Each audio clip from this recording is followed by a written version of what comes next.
La Mecque, une ville nichée dans une vallée, entourée de montagnes escarpées, le lieu de naissance du prophète Muhammad.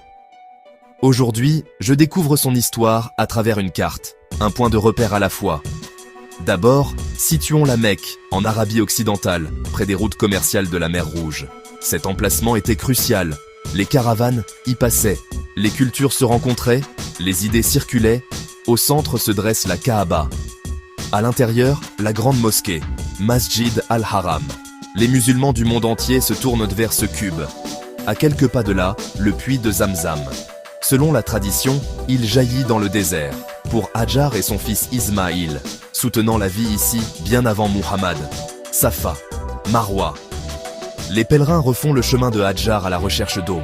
Levons les yeux vers Jabal al-Nour, la montagne de la lumière. Hira, la petite grotte près du sommet. Muhammad priait en solitude. Ici, la première révélation est venue. Un message qui allait changer l'histoire. Au sud de la ville, Jabal Taor. Dans sa grotte, Muhammad et son compagnon trouvèrent refuge. Pendant la migration vers Médine, une évasion qui a remodelé l'avenir de la communauté. Pendant le Hajj, la carte s'élargit.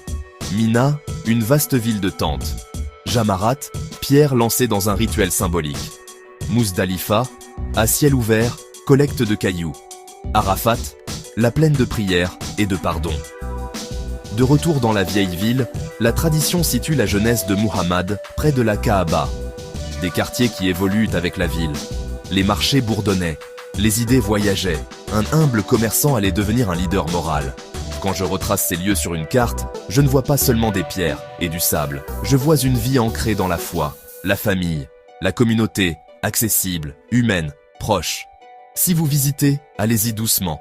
Respectez les règles, respectez les gens, respectez le sacré. Et si vous ne pouvez pas, laissez la carte guider votre imagination. Parce que parfois, comprendre une histoire commence par savoir où elle s'est déroulée.